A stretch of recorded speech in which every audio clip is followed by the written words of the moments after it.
What is up, everybody?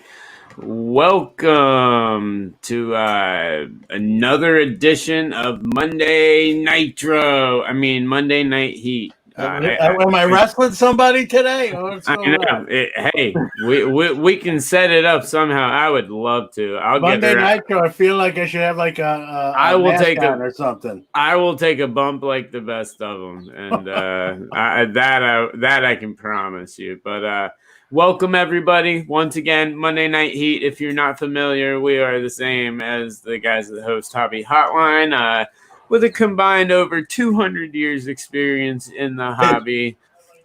This week we've got That's double my age. Right, double John's age. So I mean that's decent, that's not bad. But this week, of course, we got myself, Drew, from let me get that potograph it now, Heart of the Hobby, which I hope everyone got a chance to check out. As well, joining us this week from Waxpack Hero, the Mike Sommer. What's up, dude? Do I see a little bit of a beard coming back? No, it's just a couple days that I haven't shaved. Yep. I just wanted it back for selfish reasons, but glad to have you join the show. And of course, joining us, the host of Sports Card Nation, Hobby Quick Hits, hanging out in the hot tub, all those other shows, Mr. John Newman. What's up, dude? How are you? Good to see you. Man, hanging in there, man. Well, guys, it's no different. On Saturday, I started out saying pretty much the exact same thing I'm going to say right now. There are so many things going on in the hobby right now. Like just one after the other. It never, ever seems to stop. It's just one thing after another these days. And guys, as always, please call in. We do want you to call in with any question or comments. If we're talking about something and it's not something that you even have a question or comment about, but you'd like to call in, change the subject. This is your show. We want to answer everything. I'm putting the link in the chat right now for everybody, so you are able to call in.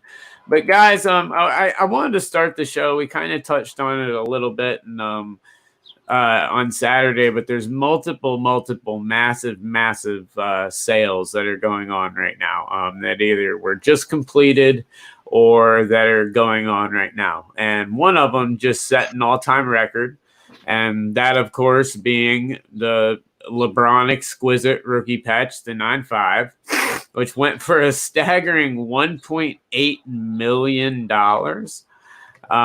So first things first, before we get into all this, because there's a couple of things I want to get into. As you can see, it was one of the ones, 14 out of 23, a BGS 9.5. When you guys saw it go for 1.8, we'll start here. What were your guys' first thoughts on this? It's one of those things where I simultaneously was shaking my head in disbelief and at the same time not surprised. Right. I don't know how to put those two things together. Yeah. But I found myself not being surprised with what we've seen with some of these other cards that have been approaching seven figures. It doesn't surprise me, but at the same time, I can't believe that this is where we're at. Yeah. What about you, John? And nothing. In 2020 in the hobby, man, I know I've been screaming this from the rooftops, man. You can't be surprised by anything anymore. I think what surprised me about this card itself is, I guess I expected for this kind of price, not that you're buying the patch, you're buying the scarcity of the card. Yeah, it's an RPA and the auto, but and it's also one of the most legendary. Let's face it, of that era, of that 10-year period, that decade, it is probably the top product of the decade. The patch itself is nice, but it's not like crazy. Some of the crazy patches we've seen. I got a feeling LeBron's probably got those. That's what he's talking about. Yeah, he probably wanted to say, my patches are better than that $1.8 million card. Well, that's where That's where I wanted to move on to with this, because if you did not hear, LeBron came out. Obviously, you know about Giannis and his cards. But LeBron decided to put a post underneath saying that he owns a couple of these himself. Now, whether he even knows enough to specify if he's talking about the ones out of 99, the 23s, the 5s, the whatever, or if he meant he owned a couple of the 23s, who knows? But it raises a lot of questions on obviously how he purchased those cards. And so before we dig into all of that and everything, I did reach out to Chris Carlin from Upper Deck, and he gave us an exclusive statement regarding that, because I asked him, I said, because there could have been the chance that, maybe they gave him a player issued one. I thought maybe there was something that, that they gave these guys, because Upper Deck has done that before with certain cards. And when I asked him that question, the official statement that they gave was, no, we do not give them any type of player's card. We provide the PA product to use with their customers, but and so that's their official statement, that they provide them with the cards that are put out in the product, but that they are not provided with anything else. And he actually agrees with me. I think he was trolling everybody. I think he was just having some fun saying, hey, I own a couple of those too.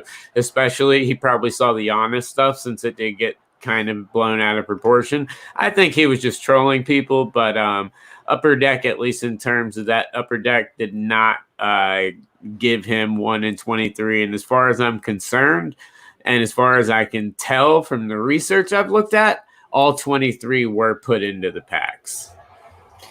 LeBron could have listen, I think he's got the money. He probably could have purchased a couple of them legitimately, especially back then. Obviously when they first came out, or the first couple years, they weren't $1.8 million. So right. All I know is if I have one of those 22 other ones, I'm probably calling up an auction house right now and saying, how do you do? And I got something you might be interested in. But LeBron could have, honestly, I mean, whether he's trolling, he might actually have purchased them and just saying, hey, I got a couple. And who knows, until he actually shows them and that sort of thing, he can say anything he wants to. Yeah. What about you, Mike? What do you think as far as LeBron commenting on all this and everything? Yeah, it's so hard to say when it's not even like we have a picture of the card. I think he's just having some fun with people. Yeah, either having some fun with people, or like you said when we first opened it, he might have a couple of his patch autographs. But when I talk to other people who don't know as much about cards but know of cards, they don't know the difference between a year to year, whatever. They've got no idea the specifics and the intricacies. And so would it surprise me if he's got a couple of his patch autographs?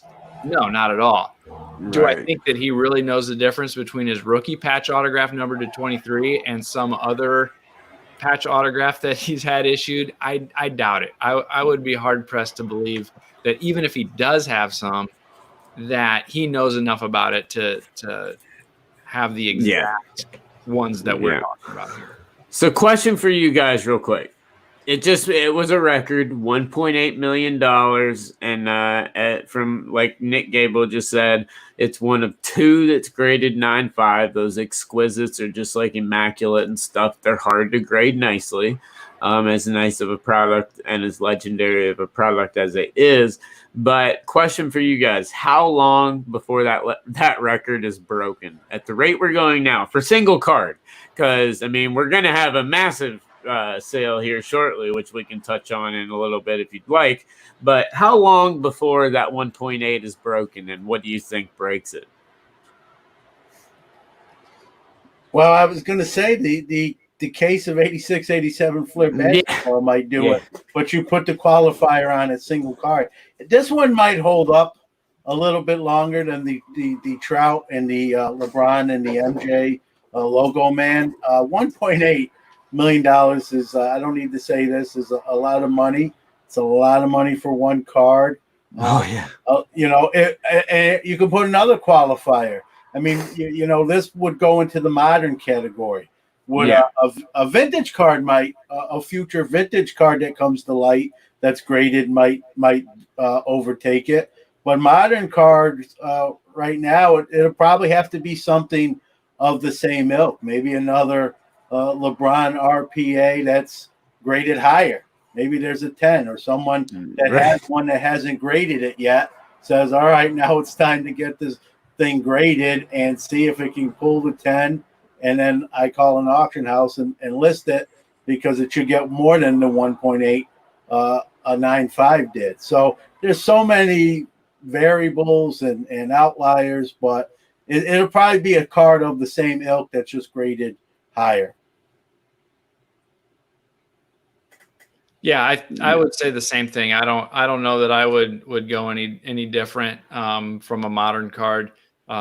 You know, from what we've seen, it's going to be some kind of Trout. It's going to be some kind of Jordan, another LeBron, something along those lines. You know, and from a vintage perspective, if some kind of pristine Mantle or a pristine Wagner, or, you know, some of the other even more rare vintage finds, you know, come back and come and or get discovered that are almost perfect. Something like that might, but yeah, I have a feeling it's going to stand at least for a little while. Yeah, and I completely agree with you guys there, and it's definitely interesting. I was surprised. Serbia Sports Card says the Trout Super. Trout will be interesting. I think, but like I was saying, in terms of that card may indeed eventually surpass it. I just don't see it surpassing it maybe before, you know, something else does, because I think especially with Trout sitting out, I don't think you're going to see any record-breaking sales of his this year unless there's some serious collusion, so to speak, soda for. And hey, how about that? Nat Turner wasn't the one that purchased this one. Yeah, so. Exactly. So there you go. Chris Harris asks a really good question right now. Do any black label BGS 10s of the 52 Team Mano exist? I don't think so. I would have to double check the pop report. I'm sure someone on here could do that for us and let us know that while we are on.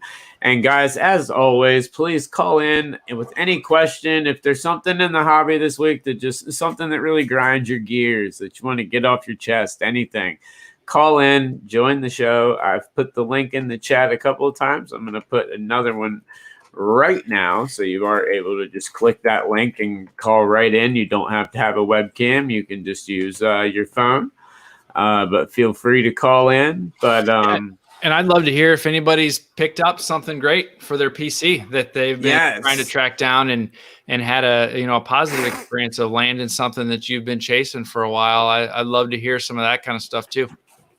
Yeah, absolutely. Hey, what's up, Louis? What's up, man? Crazy week for Mr. Molina there.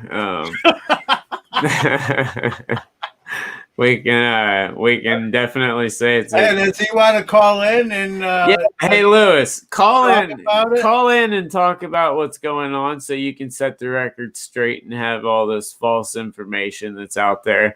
Like, call in real quick. You don't have to use the cam if you don't want to, but call in if you want to see if we can get this on tape and just get your side of the story. I think it would be awesome, because every time I see something, it's like a different story. And it's ridiculous. So please feel free to call in. You just click that little link. It'll pop you right in no time.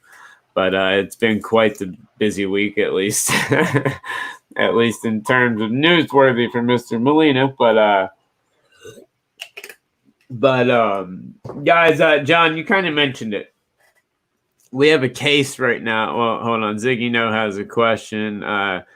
He's really worried about sports not competing. Do we think sports finish? So Do you guys think the sport league starting up, do you think that they complete everything, or do you think it's one of those things where they start up and then they're forced to shut down?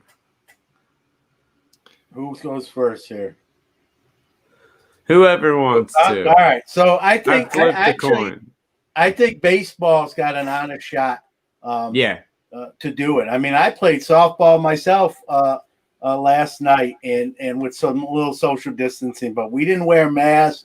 I don't know if that's good or bad, but I think if they're careful, I think they got a chance. Like football, and Drew, that's our thing, man. We're big football guys. Football is the thing that's really weird to me, is because you know that I coach football. You got guys in the trenches banging every play. You got rooms. The quarterbacks have their quarterback room. The linemen have their lineman room. If someone gets COVID-19, well, there ain't no social distancing on the offensive and defensive line. Yeah, come on, you could have a whole O-line, D-line, get it, God forbid. And what are you going to do? Bring in 5 new guys to learn stunts and schemes? I mean, that's crazy. If the quarterback room gets it with the 3 quarterbacks and 2 of the 3 or all 3, God forbid, get it. I mean, football is a very tight-knit with meetings and film study, and they're next to each other. Now, I'm sure they're going to have some protocols where there is some distancing, but they're still in the same room.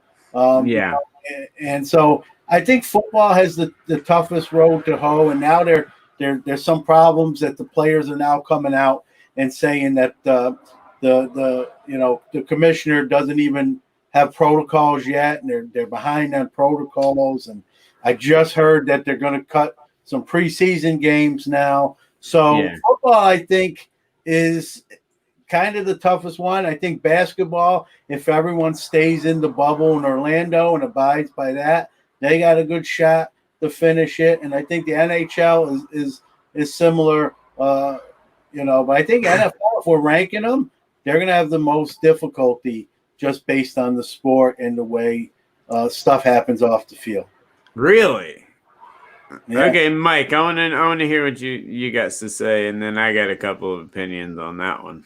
Yeah, I mean, personally, I have a hard time imagining that they're going to be able to get through the season virus-free.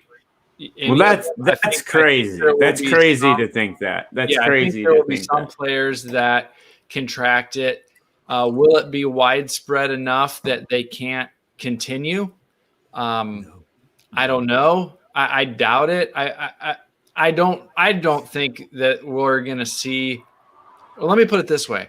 I can't imagine a scenario where any of these sports progress through the rest of the season and finish out the seasons without COVID significantly impacting outcomes of the game. Okay. The ultimate results.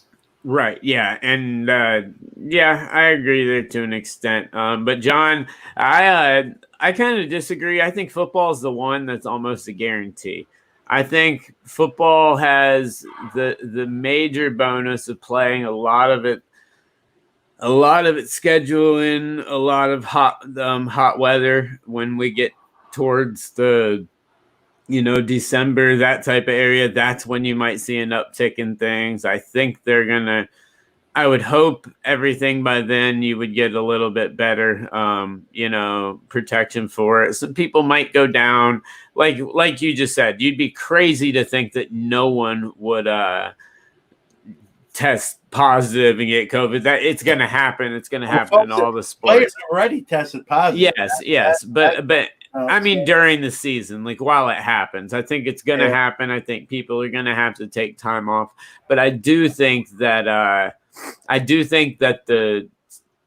every single sport that starts back is going to finish. I think football is going to finish. I think baseball is going to have their little sprint. I think basketball is going to have their little sprint. Even though now I bet they're wishing they just did the regular playoffs since there's no Zion. But Ja will take care of that anyway. I mean, I think all of those sports finish. I think hockey finishes up. You're seeing it in soccer, which is a very close sport. I mean, they're getting very close to each other. If it's contained the right way, testing is done the right way. I think everything is, like Chris says, MLS, zero COVID tests. Like, I mean, I really think they're getting to the point where you can do this. Fans in the stands may not happen and everything. I understand all of that, and I support that. I think it's a little weird. I hope they at least let the people that have to be forced into the building. I hope they at least let them into everything, so they can actually watch the games, as opposed to maybe people that normally couldn't, and you'd have some kind of cheering or something in there. There's ways to manufacture crowds like the WWE and AEW does, but it's going to be interesting. But I do personally think all three sports, all four sports, all the big sports end up finishing the year. Well, I hope so. I mean, obviously, we're all going to root for that. We don't want anyone to come down with the virus. I don't know. The other thing that makes me nervous, Drew, about football is just right now it seems like the players and the league are not on the same plane, and that's not a good way to start, especially when you got all these other variables that are need to be factored in. So, hey, this is a good question, and maybe you guys know. I don't. From Clark Standish, a regular who watches the show. Thanks for tuning in. But regarding the Blue Jays not being able to play in Toronto and how the NHL is allowed to play in Toronto, do you guys have any idea? I mean, I guess that has to do with just the way each league determines if they're allowed to play, right? I mean, doesn't each league do that independently and not the federal government? Or well, the NHL, what I heard, they were going to have 3 bubble cities. That's what I thought too. Is Toronto not one of those 3 bubble cities? That's the question. So I know Edmonton is one of the bubble cities. They're all in Canada, I believe. Is it Edmonton, Vancouver, and a third one? So, Toronto may not be a bubble city, so that's how they skirt that, and with Toronto saying no sports. Yeah, I don't know. I know the last I heard was they're going to have 3 bubble cities. Edmonton, I know, and I'm pretty sure it was Vancouver and someone else. Well, all I know is that beautiful Cale Makar gold label right there. As long as he wins Rookie of the Year, everything's good. We do have a caller here in a few minutes, guys. It'll be about 5 minutes. It's going to be one you don't want to miss, so definitely stay tuned for that as well. And as always, if you have a question and you would like to ask it on the show or anything, just simply click that link into the comments and we can go over everything. So John, you kind of mentioned something before the show, and I wanted to touch on it. It wasn't really in the rundown or anything, but I want to touch on it a little bit because on Saturday we talked about how the direct-to-consumer products are getting out of control. We're getting Chrome versions of every product we never asked for. We're getting just so many different variations. It seems like every single company related to sports has to have their own prism or optic variation, whether it be Fanatics, you name it. So much direct-to-consumer stuff. And then we have the recent Topps release, the Finest release, which at first glance seemed like, initial price point was good. If you could get it from the Topps website, $60 to your door was great. 55 bucks a box. Yeah, 55 is beautiful. So, I mean, if you can get it for that, that's beautiful. But once again, we have yet another direct-to-consumer product that has completely taken off. And I'll be honest, I wasn't sure if this was going to be a product that would take off. I think the 93 buybacks help a little bit, but I didn't see a lot of these direct-to-consumer products are where a lot of the youth market is in. That's where I notice a lot of the younger kids getting their boxes at. And I'm surprised the 93 buybacks are something that they actually want to chase after. But what do you guys think of yet another direct-to-consumer product I mean, it seems not taking the hobby world by storm per se, but I mean the resale value, the single value, everything, at least from what I thought it was going to be, it's blowing me away. Yeah, So I'm all for these direct to consumer products. I support them trying to fill a need and a gap and a hole that exists in the market. And so I'm all for it. I'm glad that they've gained popularity and they're maintaining popularity. And until we get to a point where the market says enough is enough and I don't want any more, and I'm sick of paying inflated hobby wax prices and inflated direct to consumer prices, we're going to continue to see more. And I think if they can fill that need and people continue to buy them, more power to them. Yeah, I like it. I like it. It gives people. It's kind of twofold, you know. Some might not like what I'm about to say. It gives people an opportunity maybe to get product where they normally couldn't. And as someone that doesn't open a lot of wax, as I don't anymore, I got my 3 boxes. I did open one because 93 Finest has a special place in my heart during my store days, and that was really one of the first premium products back then, and so I have fond memories of it. So I opened a box, got some kind of crazy hot box. I at least I felt that way. It was really loaded. And then the other 2 boxes, I packed them out, and I sold every pack, 36 packs, at anywhere from $18 to $20 a pack. And think about that when the box cost. Oh, I know. I'm a very honest person. Some might say, "Oh my God," you know, that's what the market. That's what the market bared. All right. And well, we got one. No, and I completely agree with you, and that's what you should be doing. And anyone that complains otherwise doesn't understand that. You know, they just look at it a different way, and there's no change in their minds, really. But before our surprise guest caller, we do have a normal caller joining the show. It is way to make him feel special. No, I didn't mean it like that. You're the one making it bad. You're the one making it bad. I just meant someone that is a regular on the show. Wow, that's a good thing. I would hope. Wait a minute, should I go back to sleep? Well, I didn't say special. I said surprise. So, well, John Newman, how dare you try to make a profit in this industry? How dare you? I know. Golly. Awful. Public enemy number Look, one. I'm kicking him out. He's gone. He's gone. He's done. You try and make a profit, you're gone. Get out of here. No. I'll pull you out. So, I honestly, Mike, you wanted to see something special. I was opening up a little bit of Gypsy Queen while y'all were there. You go. Wow. I just pulled that from Walmart. That's from Walmart, gentlemen. Nice. Very cool. That is from Walmart. This online consumer thing has me completely perplexed. I'm not a big Tops 2020 fan, so shoot me. I'm not a, I did a lot of Tops now with when Alonso was doing left and right cards, and I haven't been able to, not for a better phrase, crack a code or I haven't seen anything that's wowed me. The Finest, I wish I'd gotten a little bit of notice on. Maybe I might have bought a box or something like that. Might have packed it out like John. I'm not 100% sure. But I gotta boot you now. No, but that opens up and we drop out. Right. I hear you. Exactly. I hear you. But what's up, man? Yeah.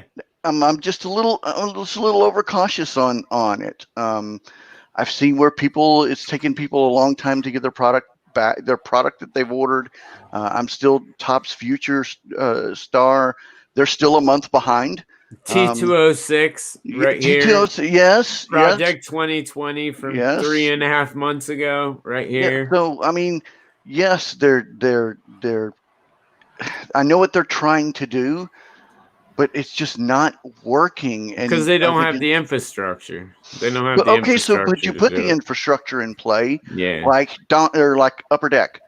Upper Deck's got the infrastructure. Yeah. They But no, I totally agree. Hey man, can you hang on for just a little bit and we'll bring you back in here in about 10 minutes or so?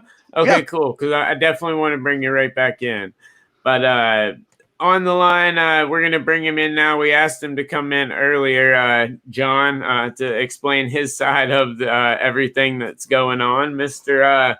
Molina striving for tens. What's up, bud? Hey, what's happening, everybody? What's going on, dude? So as we said, it's been quite a week for you, at least from what we've been seeing. For those that don't know and everything, what's actually going on? Because there's a lot of stuff, people saying a lot of different things. So get a chance. Here's your chance to tell everybody, the world, what's actually going on and what's happening here. Well, I mean, the hobby has changed. 2019, 20, probably mid 2018. Everybody's trying to flip cards now. They're trying to make profit of cards. The better grades they get, the more money they make. So, sometimes I get customers that would send me cards that have been manufactured scratched, or they have a defect on it. And what I do is I try my best to fix the issue. We still have the old school collectors that don't approve of what I do with the card. And then you have the guys that like to flip cards and so to be clear, real quick, to be clear, just and then I'll let you continue. You're saying that people will send you cards and let's say they pull a Prism card and it has like one of those little factory scratches or print line or something. You'll wax the card or something along those lines and get those imperfections out, like a dot that may be in a card, something along those lines. Correct? Correct. Okay. So, 100%. All right, continue. Yeah. So, I mean, we get everybody sending me these types of cards. Sometimes these Bowman cards, or any card that has ink on it. Sometimes the person that's writing the autograph would place ink that's that hasn't dried yet, so it would stick to the card. Right. So sometimes a customer will be like, "Hey, can you remove this ink for me?" And I know what common sense is. If I feel that I can remove it without damaging the card, then I will. If I feel that there's an ink spot right next to the autograph and I feel that I can remove it, I will.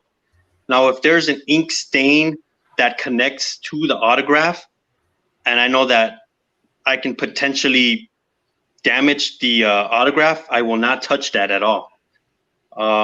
So the customer was happy that I removed those ink splash marks on that Zion card. Those 3 splash marks. And then I posted it, and then people went crazy thinking that I altered the ink, or I altered his name. I colored in his name. And, it just jumps up to all these speculations.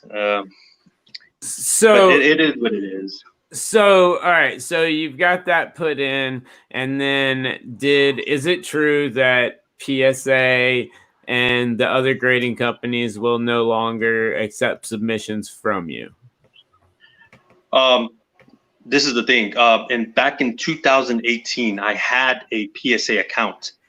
And I have never, ever had a card returned deemed altered, or miscut or tampered.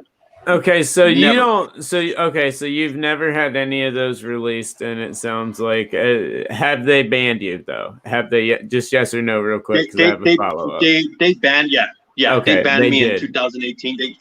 In 2018, they said that they received phone calls from people saying that they didn't like the way I was practicing, Okay, well, I don't want to hog all the questions. I'm gonna lead this into John. jump in there, John. I don't want to cut in front of Mike, but I know Mike's not a huge grader. This is like right up my alley here, and I got to ask Luis, whether you want to say it or not, I got to ask you what material. What you say you remove scratches from a chrome card. What materials do you use? It's got to be more than a microfiber cloth. So whether you want to answer the question or not, we're about to find out. But what material do you put in play to either remove a scratch in a chrome card or some stray ink on an autograph card? Well, I mean, I use my own custom wax. I've been using lately apple wax, and there's a process in making it.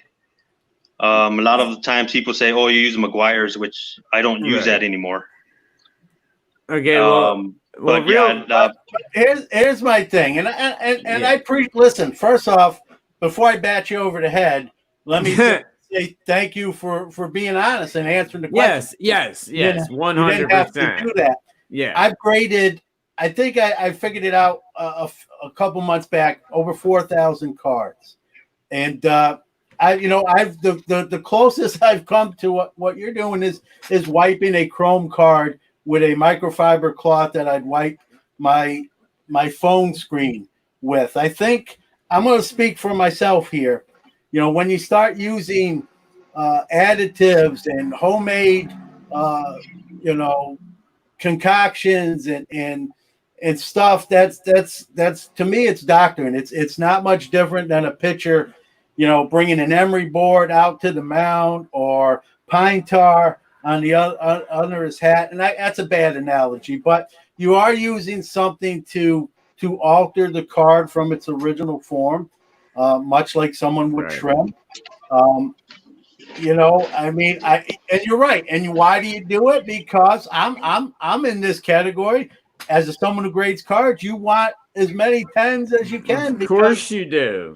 They're gonna sell for more money or be more valuable. Do you think I wanted this Zion to be a 9? No, of course I wanted it to be a 10. And I understand a lot of people always send me cards that are PSA 9s, PSA 8s. But see, you also have to look at the grading company as well. I have received so many PSA 9s that I have cracked, where I've noticed that all what's on the card are just fingerprints. And these were cards that I cleaned. And so they gave it a 9 just because they left their fingerprints on there. Now, what they ended up doing is they resubmitted the cards. And guess what? It got a PSA 10 just because I had to rewipe their fingerprints off. Now I have one question, man. Yeah, but there's a difference. Hang on, Drew. There's a difference between wiping a fingerprint off. I do that, and then I make some mix with apple cider vinegar. First, let's let Mike Sommer jump in here. He hasn't got a chance to talk yet, so let's let Mike jump in here. Yeah, I mean, I'm not the best person to chime in on this. Okay. I mean, my perspective is, this is the reason that I don't grade cards, that I don't trust graded cards, that I would never pay a premium for a graded card over anything else, because I think that the grading companies are subject to not catching this. To be honest, I am happy that you appear to have gotten caught and appear to have been banned from submitting cards. Personally, I think that's a step in the right direction for gaining confidence. And so I think I don't agree with altering cards in any fashion. And I don't agree whether you're trying to sell them raw or whether you're trying to submit them and unscrupulously profit from said activities. Right. I don't condone that. And this is part of the reason that I'm not an avid grader and probably never will be. And I completely understand that, Mike. And Louis, thanks once again for coming on the show and discussing this, because not many people would. But I do want to. credit yes. for facing the music. Yes, he's standing in here. He's answering the question, and he is one of the most successful in the business. His business is incredibly successful, and I've seen some incredible work you've done. My question, and where I kind of have a problem with, like, I almost don't even. I do have a problem with like adding wax in to remove a scratch, but if you want to make it shiny by wiping it in, I kind of think that that's, borderline iffy. But you mentioned something about like ink on a card. I always go back to the Juan Soto Superfractor, where his auto went off the card, someone wiped it, it was caught, and so now it's known forever as that wiped card, and it has much lower value. How can you? I just don't see, like, if you're touching any part, like if that athlete signed that card and they just so happen to put an extra dot or two on the card, that's them signing the card. Removing that, to me, at least in my opinion, is where we kind of cross the line into altering. It's a very fine line you walk, but I do give you credit for attempting to walk it, because I think it's a very, very dangerous one. Hold on, I got someone that I do want to add in here. Mike, I'm putting it in the chat right now. Just click on it. But this is something that, it's a big thing in the industry right now, is grading. Like you said, I'm sure you get tons of stuff every single week, and I'm sure you're still getting tons of stuff every week. But it's one of those things where, do you understand where people have a problem with it? I mean, do you see that, or do you completely disagree with that? Oh, well, no, definitely. Of course I understand. Like you mentioned the Juan Soto Super. Now, that's an autograph where that's altering a card. That's altering a card. Yeah, that's all. That right there is considered altering the card. Now, there was 3 speckled dots, 3 ink spots. It wasn't part of his autograph. So that's what I removed. I removed something that wasn't part of. Like on the back, like that where they transferred, or. Yeah, on the back where it transferred, and then there was one on the sticker, like if he accidentally just touched it. I removed that. Now, this is where it comes into play. See, the customer, he showed me where the ink spots were at, and if I could remove it. And I said, if it's on the autograph, if it's on the letter, I'm not going to touch it.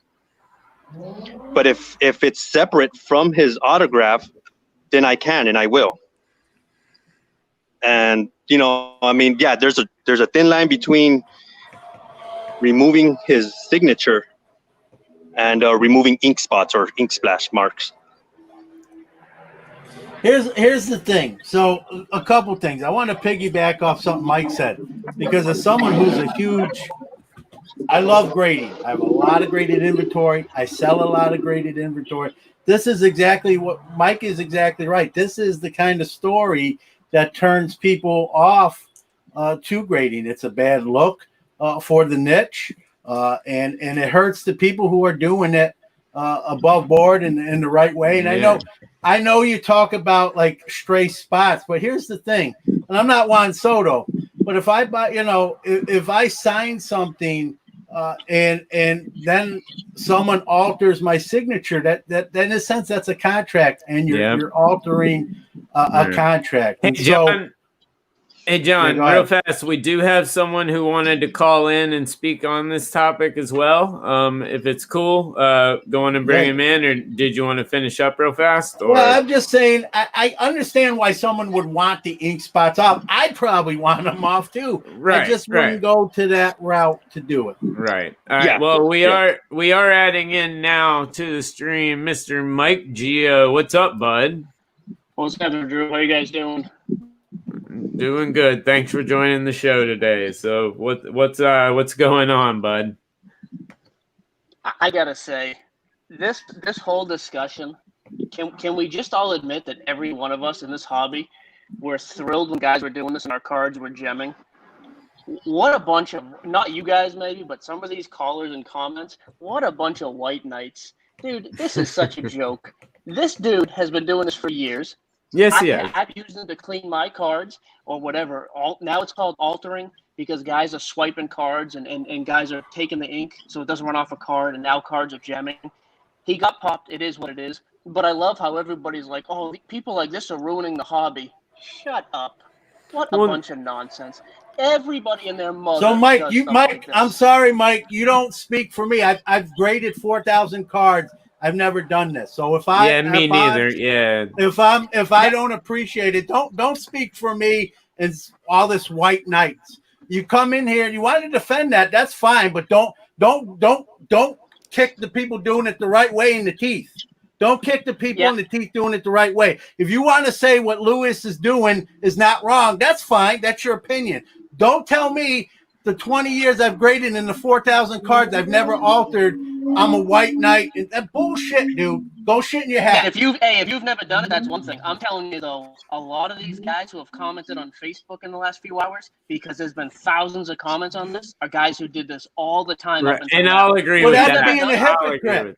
Yes, well, I'll agree with that. Fine. I got no problem if you've never done it. I'm just telling you right now, and I don't care. I honestly don't know the full story because all I hear is hearsay and people telling me what happened. And that's why I want Lewis to say his side of the story. Well, that's why I'm glad you did it, Drew. But I'll be honest with you. Again, everything is okay and fine when everybody does it and it's acceptable. And then when someone gets in trouble for it, all of a sudden, they're the worst person in the hobby.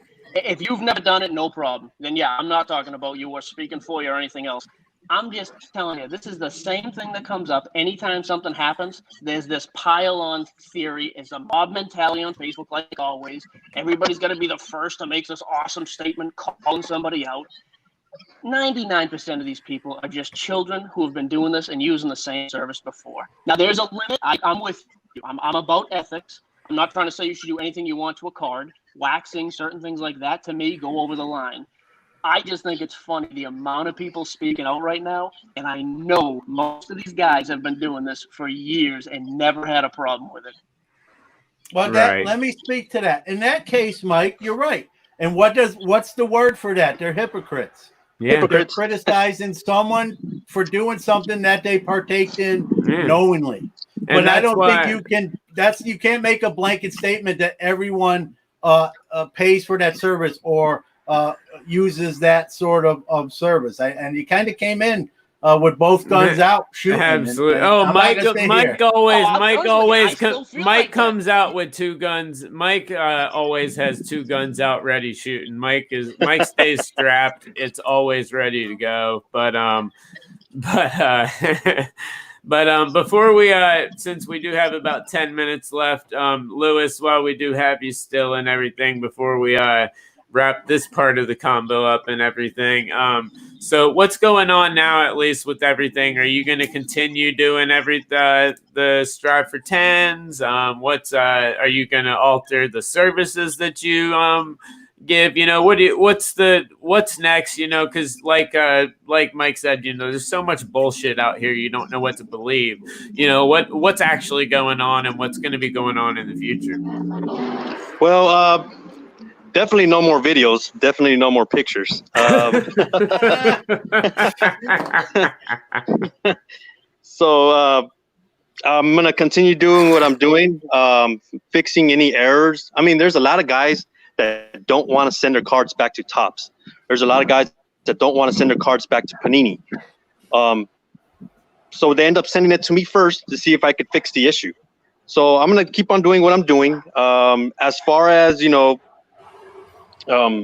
ink removing and all that other stuff, you know, I'll think twice. I hear you. Well, here's the thing. Listen, let's call a spade a spade. If you get kicked out of, you know, if you can't buy beer, right? What do? You give someone else the $20 and they go in the store and buy the beer. So he could do the work. Someone else submits the cards. I mean, there's loopholes and workarounds to everything. Yeah. Oh, well, Drew, that's one thing you guys. Before you throw me off, can I say one more thing about that? Yeah, dude. Yeah, I'm not throwing you anywhere. Because now, I'll be honest with you, I wasn't too fired up at Luis, to be honest. Hey, Louis, just come out. Basically, what you just said is you see nothing wrong with it. Going to keep doing it and just not make videos. Just come out and say that. What are you dancing around for now? I mean, honestly, I'm not going to put videos out anymore. Right, so you're going to do the same thing. Because you don't think it's wrong, right? I don't think it's wrong. Issues with what you did, correct? Yeah. No, because I didn't touch the autograph. That's how I feel. I didn't touch the autograph that what he signed his name. Zion W. I did not touch that autograph. What I did. And I'll say this, Louis, I haven't seen you apologize. Thoughts. So I feel like I didn't do anything wrong, but either. Good. I'll be honest with you then. I'll say it's Molina. At least you got some spine to you, which is missing in this hobby. Yes. Dude, you don't feel like you did anything wrong. You didn't cater to the people calling for your head. I don't agree with you fully, but I'll be honest, I can at least respect the fact that you didn't think you did anything wrong. You're going to keep doing it. You're going to be more discreet. I actually got no problem with this guy. Drew, I'm going to jump off because I'm sure I'm a little too worked up. And someone's going to mention a case. It's all good. It's all good. It's all good, bro. I'm going to have you on. Let me get that potograph soon, and I'm going to let you just go off for a bit. So we'll be talking soon. But thanks for calling in, buddy. I appreciate you putting up with me. Have a good night, fellas. Always, man. And and Luis, thanks so much, man. We're gonna wrap up this part of this. I just wanted to give you a forum where you could kind of speak everything that's going on. I appreciate you, sticking in there with some, questions and letting us kind of really dive into this and at least get the answers that I think a lot of people wanted to have. So thanks so much for coming on, man. No problem, Terrell. And to half of you guys that don't agree to what I do, I apologize. Well, don't apologize. I don't say sorry unless I'm really sorry. And to the guys that send me the cards and get PSA 10s and pristine 10s and a few black labels, keep on doing it. Yeah, and I think what you just said right there is the main problem. And the main problem that I have with grading is there's no confidence in things being altered. And what you just said is the fact, right? Like, as long as somebody can be greedy and profit from the shady activities that you've outlined and the card trimmers have outlined and that the grading companies have outlined, that PWCC has outlined, as long as there's greed and there's going to be people that take advantage of it in this industry. And that's too bad. And that's the nonsense that has been, further shared tonight. And that's the disappointing thing to me. Yeah. Yeah. It's a change. It's a change. I mean, BGS, PSA, they hike up their prices. I said this already, but it's true. Listen, I'll give you this much credit. There's a limit to the credit I'm going to give you. You came on, you faced the music. I got animated. We didn't call each other bad names. No, we kept it civil. I don't have to agree with you, and you don't have to agree with my opinion. But you came on. You're honest. Don't apologize if you're not really sorry. That's a point I always. If I say I'm sorry, I am sorry. If I don't say I'm sorry, I'm not sorry. So. Yeah, no, I understand. Yeah. Well, thanks once again, Luis. For just jumping on the show and everything. And I'm sure I'll talk to you soon, bud. Have a good day. Thanks, guys. Yeah, man. Have a good evening. Well, that definitely, for the first time in a long time, for the first time ever. I want to get through one of these shows without my blood pressure going through the roof. Well, this one got heated. I liked it. I enjoyed it. I kind of did that on purpose. But anyways, yeah. Well, you know what? Pretty crazy. I'll say this too, Drew, and I think all three of us that are on the screen can agree with it. I think we all don't agree with what he's doing, but it's good that this stuff comes out, whether it's this show or some other show or just in social media, that it comes to light and that people know that this stuff goes on, that it's not in the shadows, and people are full aware. It's like I said already. I'm huge into grading. This stuff really hurts the whole niche and makes it more difficult. What's already can sometimes be difficult. But he came on. I don't agree with much of what he said, but he came on. Hopefully these lights start to pick up wax here pretty soon, and it's not even an issue. But Mike, what about you, man? Before we wrap up. I mean, I think I've said what I have to say. You know, I don't know that I've got anything else to add. I think it's shady. It's the type of thing that has been rumored and people knew had been going on that is the reason that I don't have confidence in grading. And I think it reinforces the other perception that I had as the other scandals from last summer came to light, that as long as people were able to still get their good grades and make money off of it, they were going to keep on submitting. And I that disappoints me. Yeah.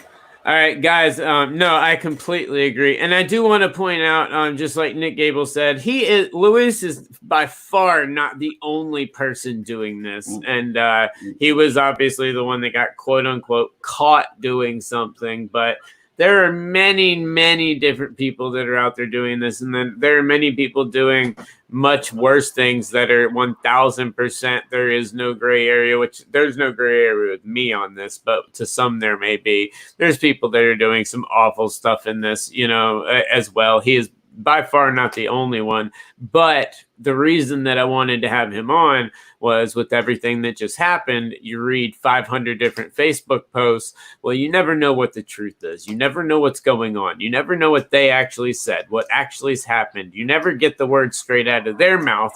You get 50 different people that say they know them telling you the story. Well, we want to provide you with the actual story. So that's why thank you for Lewis to coming on and actually, sticking in here and hanging out and, dealing with everything. I think that's, I commend him for that. But, guys, before we wrap up, if it's okay with you guys, I do want to plug one thing. Right now on the Let Me Get That Potograph Facebook page, we are doing an auction. The auction, it's for a Chris Chelios signed jersey. It is inscribed, it's Beckett authenticated, and it's inscribed with this Hall of Fame. And all proceeds go to Signatures for Soldiers. So if you would like to bid on that, it ends on Friday. Please head on over to the Let Me Get That Potograph Facebook.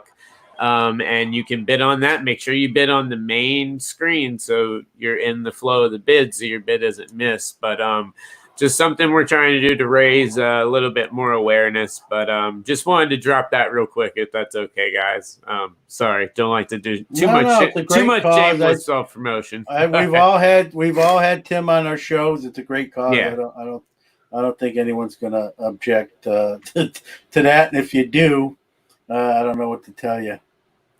Absolutely. Well, guys, I will say this: we certainly kept the heat in Monday Night Heat tonight, and hopefully, the hobby ain't slowing down. Shit ain't gonna stop. It's just gonna get even crazier. So I have a feeling that this is far from the end on this topic, and quite a few. For those of you that called in that we missed and weren't able to get to, I do apologize. Call in on Saturday or next Monday. But until then, make sure to check out all the new episodes of all of our shows that are out. Also, the new Heart of the Hobby, as well as John's Hobby Quick Hits, Wax Pack Hero for Mike Sommer, Sports Card Nation. John's in the hot tub hanging out doing interviews and shit now. I go in there to cool off. It's just out of control. But just make sure you check out all the awesome stuff that's going on. And is Brett Hudgens trying to call in right now? No. Right. Not that I see. Maybe next time. Wait, hold on. Let's see. Is he? No. No Brett yet. No Brett maybe yet. Next time. No Brett this time. Brett, you're more than welcome to call in. I don't know if after seeing that, if I think he's now. I will say, our email correspondence aside, we can put all that aside and start over because, I'm pretty sure it's your assistants, but about 7 or 8 of them have had back and forth with me that you probably don't like, but you're probably not even aware of that. So call on in. I'd love to chat. But we like to bring the heat. Hopefully we brought it tonight. But guys, check out a bunch of content. Once again, if we missed you, we will get to you guys Saturday. But hope you guys have a wonderful week. And for myself, Mike, and Mr. Newman, have a good one. See ya.